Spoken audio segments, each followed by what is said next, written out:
Welcome back to a Slice of News, where I cut you off a slice of news. There's been a lot of talk about the 25th Amendment lately, which is the amendment to the U.S. Constitution that deals with, among other things, what happens when a president is unable to discharge the powers and duties of their office, due in large part to President Trump's recent actions in Greenland and his seeming obsession with the Nobel Peace Prize. The president recently sent a message to Norway's prime minister that essentially said that him not being given the Nobel Peace Prize emboldened him to be aggressive towards acquiring Greenland. This despite the fact that the Nobel Committee is not a government entity, so the Prime Minister and government of Norway really has nothing to do with that decision, leaving many to wonder if the president even understands that fact, and if in fact he believes the entire country of Norway is responsible for him being snubbed over the award. Considering your country decided not to give me the Nobel Prize for having stopped 8 wars, plus I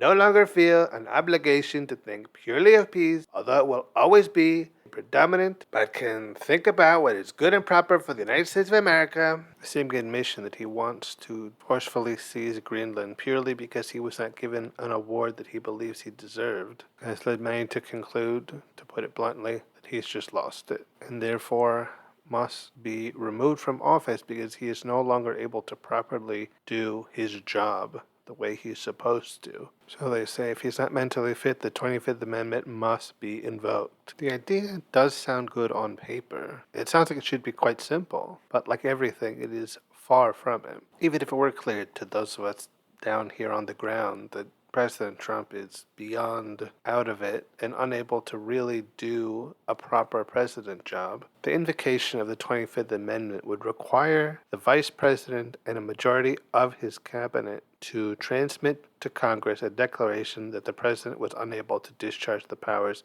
and duties of his office. That's not just a hurdle, that's an unclimbable wall. President Trump's cabinet was handpicked by him to be entirely made up of loyalists who would never dare do such a thing. And while I have no doubt that J.D. Vance has desires to sit in the big chair, he would not think of crossing his master in such a way. If President Trump were to be physically incapable of functioning or pass away in office, he would gladly take the throne from him in accordance with that same 25th Amendment. But deposing him in this way simply is not in the cards. Using the 25th Amendment to remove Donald Trump from office would also require Congress to ratify that decision within 20 days of receiving that notification, which again, they would never get. But if they did, it would require 2/3 of both the Senate and the House to affirm that decision, a House and Senate that Republicans hold a majority in. And while the Republican side of the Congress may not be quite as blindly loyal to Donald Trump as his cabinet, they also have seemingly no desire to cross him and would never affirm his removal, due in large part that even if it were justified, removing Donald Trump from office would be the death of their political careers, and they value the power and money their positions grant them far more than anything. I admit the idea of having Trump removed through the 25th Amendment feels very appealing. This is a man who was never fit to be president in the first place and only seems to be mentally and physically deteriorating on a daily basis. Getting him out of office before he literally starts World War III feels imperative, and since impeachment clearly will not work, this feels like the last desperate hope to accomplish that goal. But like I've said before, it's just not going to happen. It can't happen. Donald Trump may be dangerously erratic and unhinged, trying to lay claims to lands that don't belong to him like he's playing a game of Risk. And taking away his ability to do these things and removing him from office would be a benefit to the nation as well as the rest of the world. Pinning our hopes on the 25th Amendment is simply going to lead nowhere, because the mechanism that is set up requires people who have no desire to lose him to decide they want to lose him. Basically like being on trial for a crime, but the jury is full of your friends and fellow criminals. They'd never convict you because they don't want you to be convicted. I think the unfortunate reality is that the founders of this nation could not possibly have anticipated the situation we find ourselves in now. So we cannot depend on the documents that they wrote to get us out of it. They would never have expected that the president could assemble a cabinet and a Congress that would largely support and embolden his erratic and dangerous actions, so that when he showed signs that would ordinarily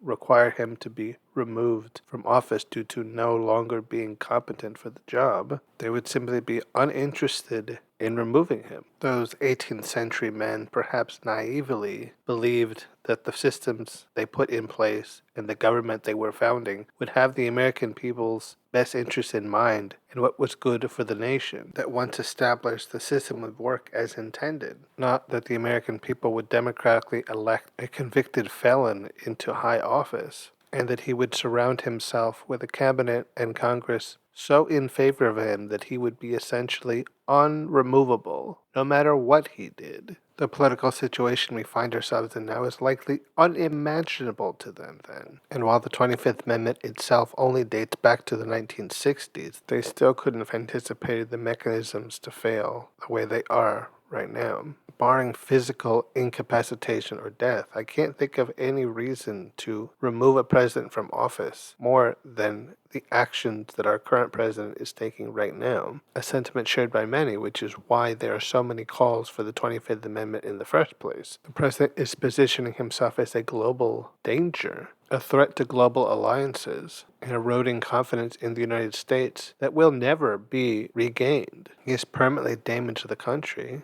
and is only signaling that he is not even close to done, and would gladly see the world descend into a third world war, all while knowing he's functionally untouchable. We've already seen time and time again that there is literally nothing he can do that is so bad that his own handpicked cabinet or Congress as a whole would ever remove him from office. And as a result, this left a lot of people feeling very stuck and afraid, understandably so. If a clearly dangerous and deranged president can't be removed by the mechanism set in place to protect the American people from such a thing, what hope do we have? People from around the world are looking at the United States and wondering why the American people are allowing this man to remain in power. But while the American people were the ones who put him in power in the first place, they have little control over getting him out of power until the next election, which is, of course, one of the most frustrating parts of it. There's really not much we as the American people can do when the power to do something really rests in the hands of those at the top who have no desire to do anything about it. It feels like we're trapped in a burning house, and those with the water don't want to use it and are perfectly content watching us all burn, knowing what should happen unfortunately does no good when it's not going to happen. It is precisely that feeling of helplessness that has fueled this talk about invoking the 25th Amendment, because at least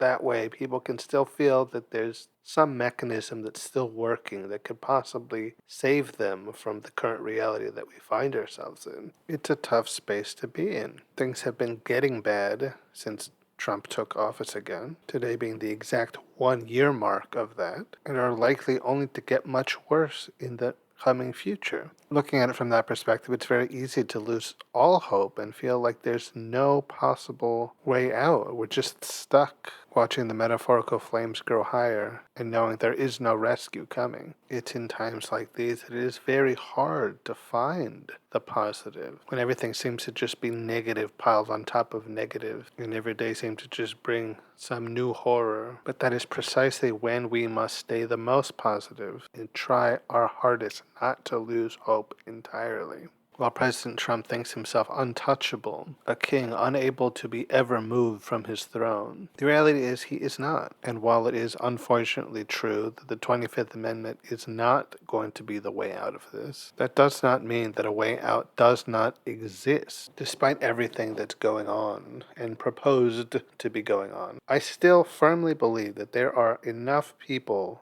with really smart minds and experience and knowledge who are not just sitting back and letting everything collapse around them and making no plans or efforts to do anything about it. I still believe they're crafting plans and solutions to get us out of this situation. The problem there, of course, is that faith alone is not enough. I can believe they're planning, I can believe they're thinking, I can believe that a solution is being crafted, but until I see some evidence, all I have is that belief. Having faith that the cavalry is on their way, but not knowing when they'll come over the horizon. And when you're in direct distress, that's the hardest thing to do. Waiting for help to arrive. And unquestionably, we are a nation in distress. We've put our faith and trust in elected officials, and now they have to make good on that trust. And I truly believe that faith will be rewarded in time. We just have to hold tight until that moment. We have to endure until help arrives. And in a lot of ways, that's easier said than done. There is a lot we're going to have to endure, a lot more that we're going to have to get through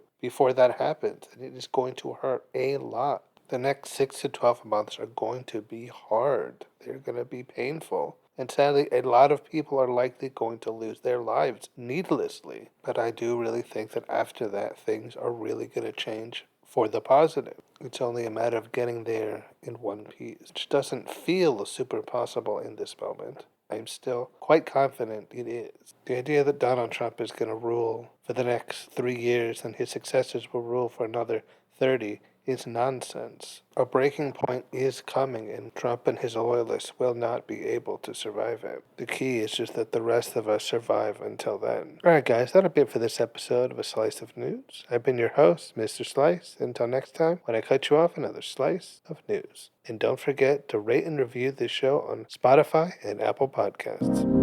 Slice of News.